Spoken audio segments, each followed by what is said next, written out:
are few people in Bolingbrook who are as well respected or wear as many hats as Village Clerk Carol Pinning.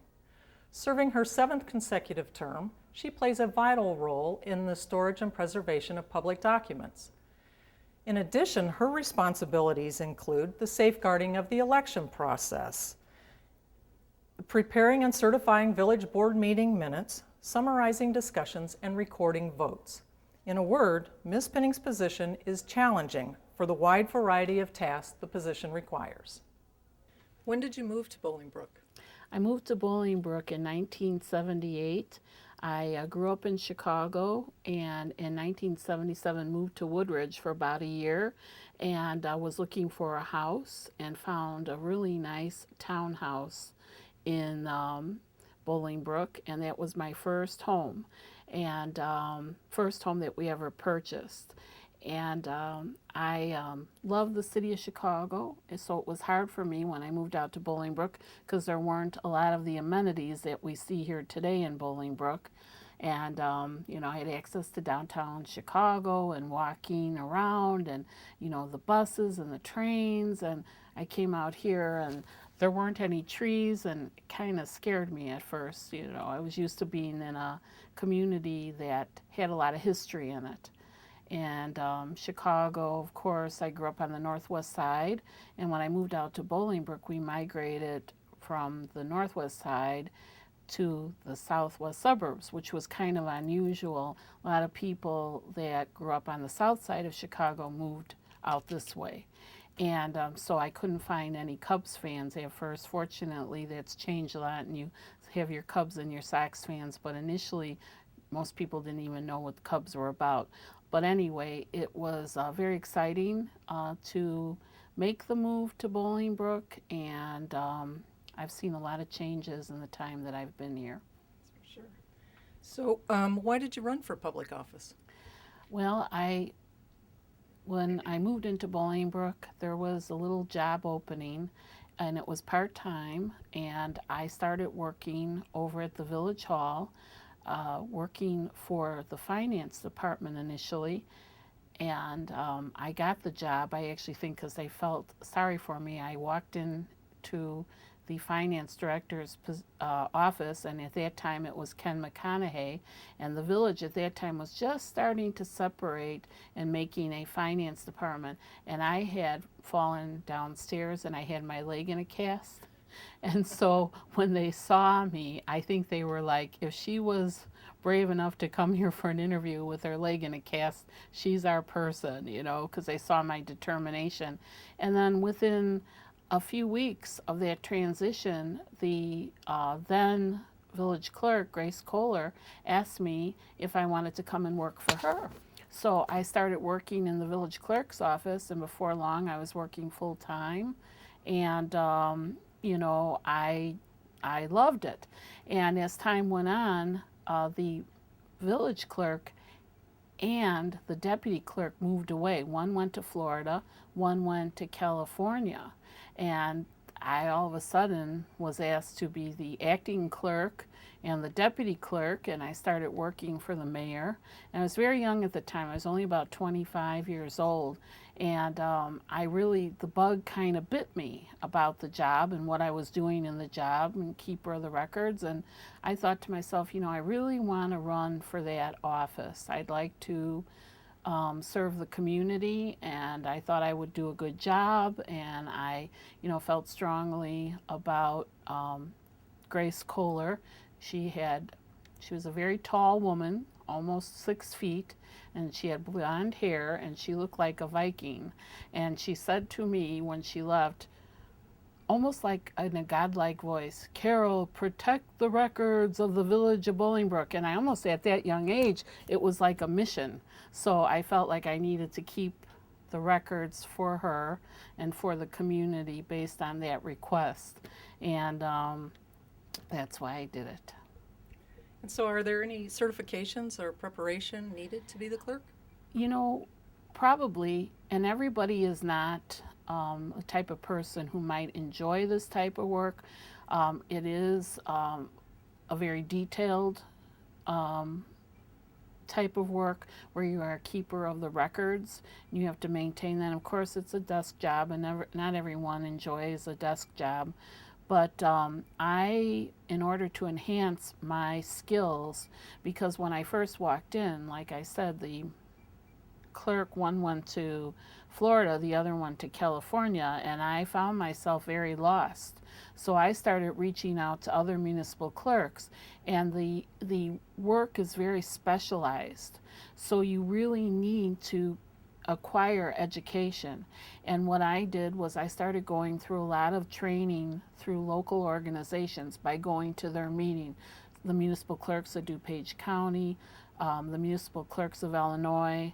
There was not anything for the Will County yet. You know, as time went on, I helped form the municipal clerks of Will County, but we started getting training that was credited towards your education, and I acquired in that time the certification of certified municipal clerk, and and just kept working at that. I went through a 3-year training program through the University of Illinois, and just kept building and developing. And as time went on, I had located a lot of mentors through other municipal clerks who helped train me.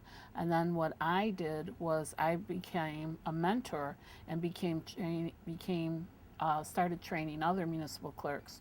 And we formed the municipal clerks of Will County so that we could reach out, because when you come into an organization like the Village of Bolingbrook, there's only one municipal clerk. So how do you learn what to do? So you have to network.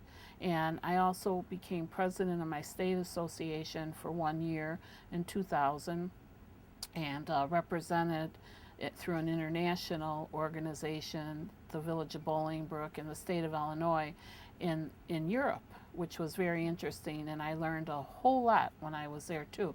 So it's like anything else, you have to keep up with what's going on. You have to be very mindful of what's happening with the law. You have to understand about elections. You need to understand about record keeping. You also have to have very good skills to work with the public.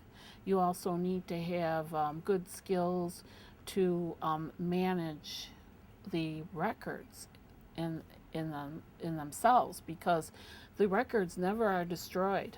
Every proceeding that takes place at village board meetings must be kept forever. And so we scan a lot of that documentation. When I first started on board many years ago, they microfilmed it, but they found, like any medium, it just, after a while, started cracking, and it didn't, so a lot of that was all transferred. And we have original books. You know, not every municipal clerk will keep them. Some of them will destroy those, but I like the actual original documents. And we're fortunate in a way because we were incorporated in 1965.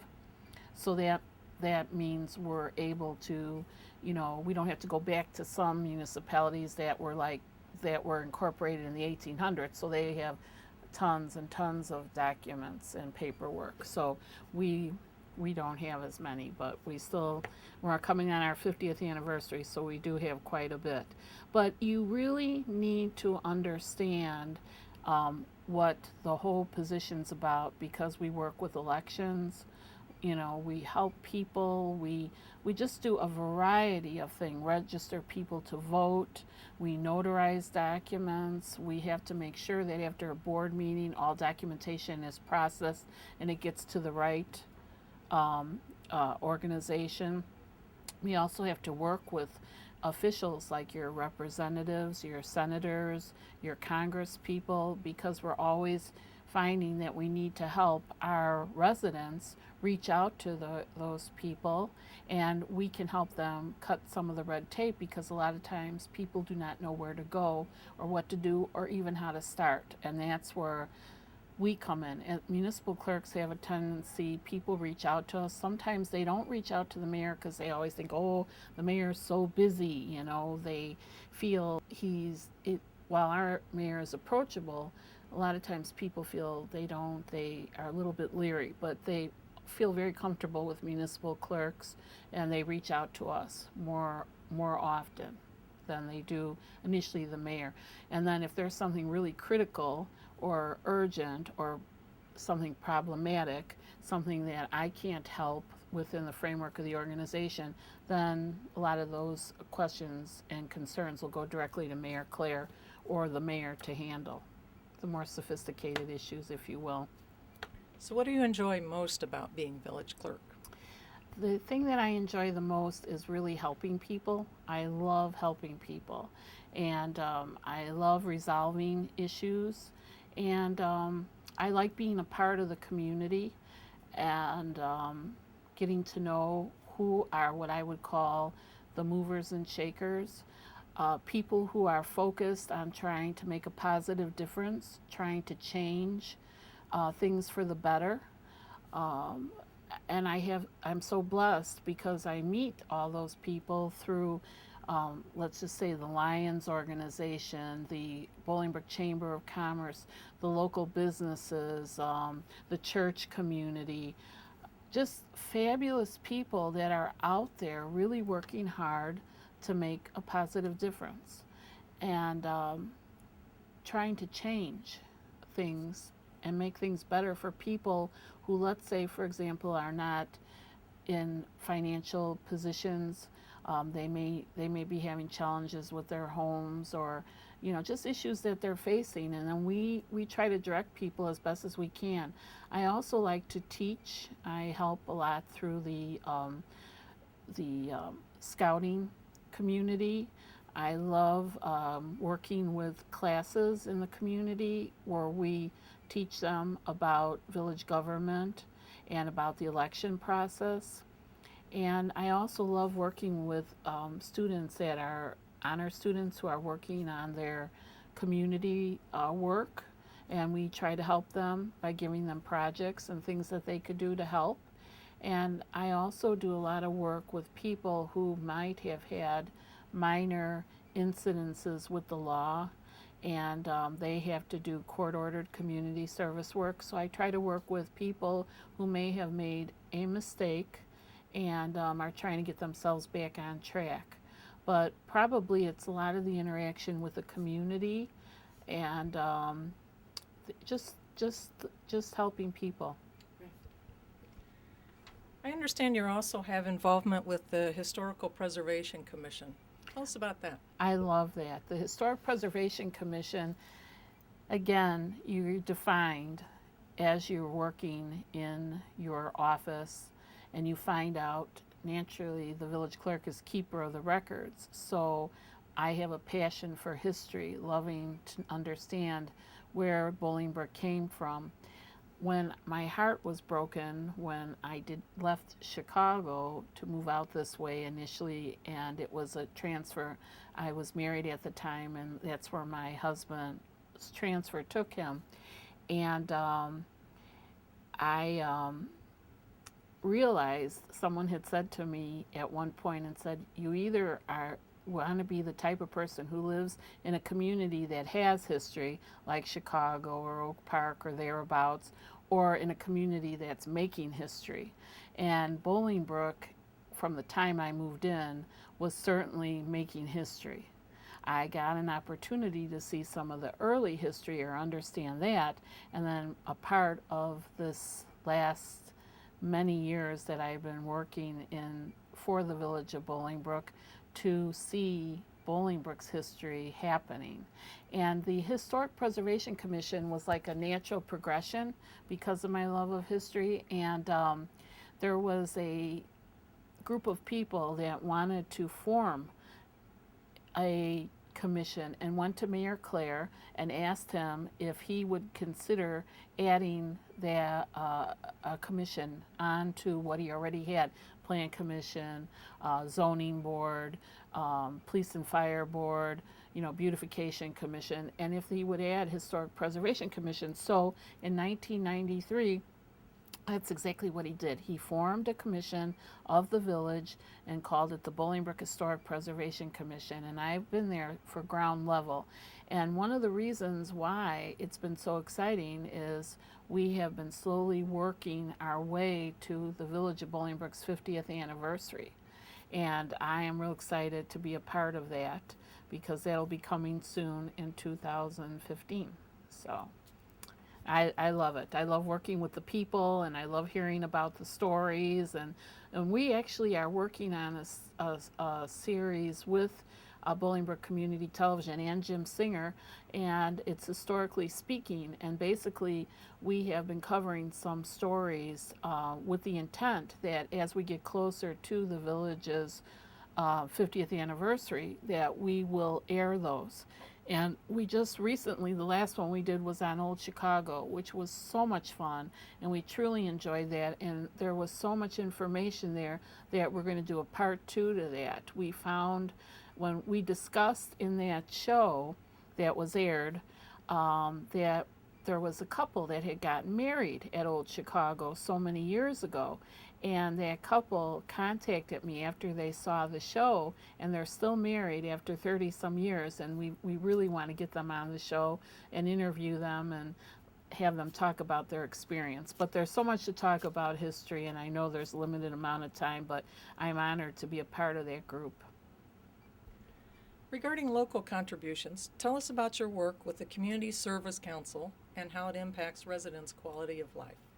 One of the interesting things about the Community Service Council is I got involved with it because I started realizing as I was working in the office here, and I started hearing about residents that needed help with housing issues, or they had questions regarding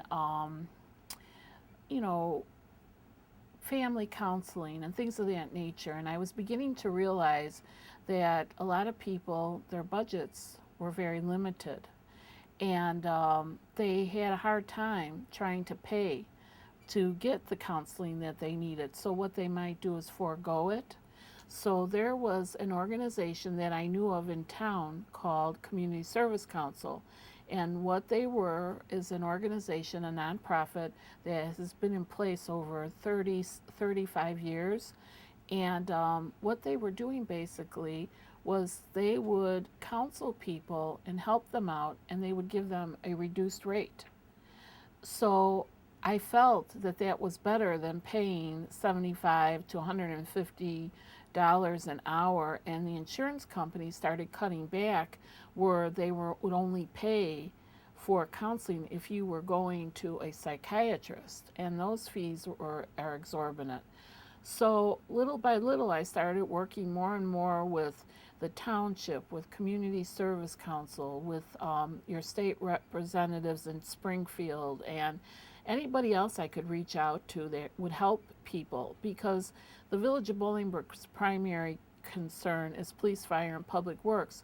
But Mayor Clare has always had, or in this administration, Mayor Clare and the Board of Trustees has always been very concerned about the needs of people in the community. So they had a certain amount of dollars that went to through the Block Grant Fund program, which is a federal program, and they received so many dollars, and they gave money to the Community Service Council to help with housing issues. And then they also, the Village of Romeoville, the Village of Bolingbrook, the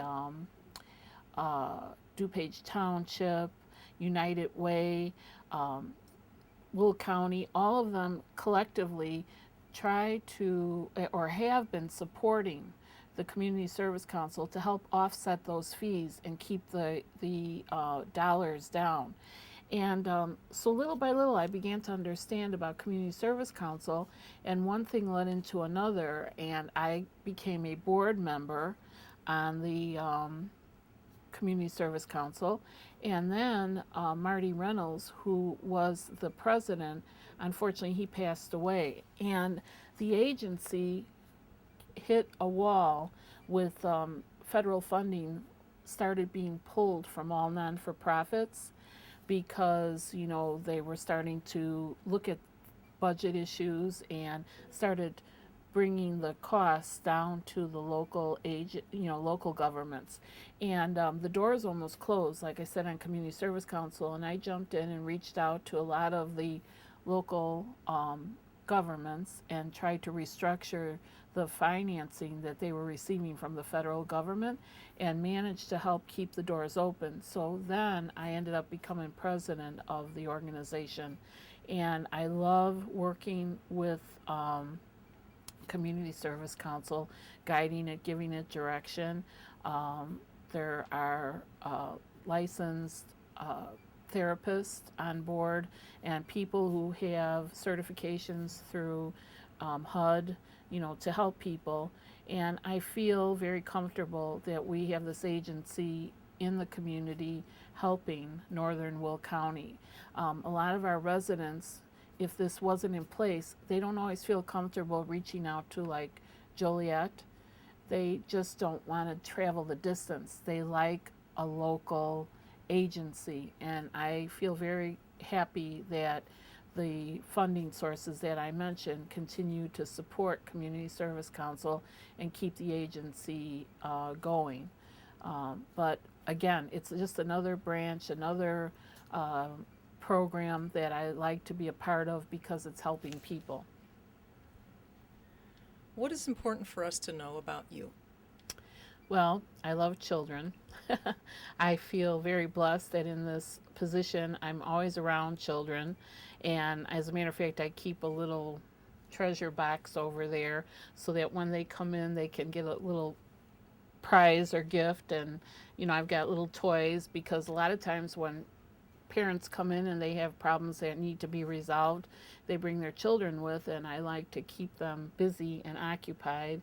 And a lot of times when I'm resolving problems and issues in my office, I have a lot of inspirational type sayings and words, and it really keeps people busy while I'm making phone calls. They love to look at the pictures, and you know, I love family, and I have a wonderful family that lives in this community, from my mother to my sisters to my nephews, you know, to my cousins. I mean, it's funny how we all kind of gravitated out this way, you know. I love working with Bolingbrook Community Television. I have to thank Margaret and Jeff and Tony for helping out, and of course Jim Singer, who works with us on Historically Speaking. There's so many things that I would like to just say, you know, in reference to myself, but I'm pretty much an open book, and most of the people in the community know what I'm about, and nobody's perfect, that's for sure, and I have my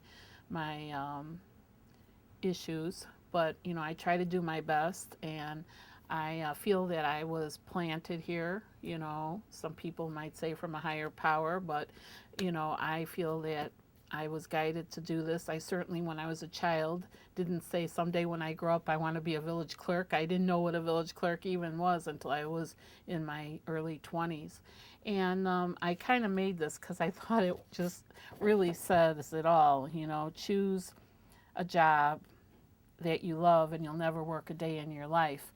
And I've been really blessed to be in a job that really is just so awesome, and every day it's different and it's interesting, and I meet lovely people, and I'm inspired by the work that I do, and hopefully, you know, I'll be able to, I'm lucky, grateful. This term I was unopposed, so I get another 4 years starting April 9th, 2013. And if the people in this community like my work and they want to keep me around, and I am healthy and wise and all those good things and still can keep up the pace, you know, I'd like to stay here until they say bye-bye, Carol, you know. But I enjoy what I do, and I want to thank you for taking time being with me today, Margaret. It was nice to meet you, and I'm glad you had an opportunity to do this interview.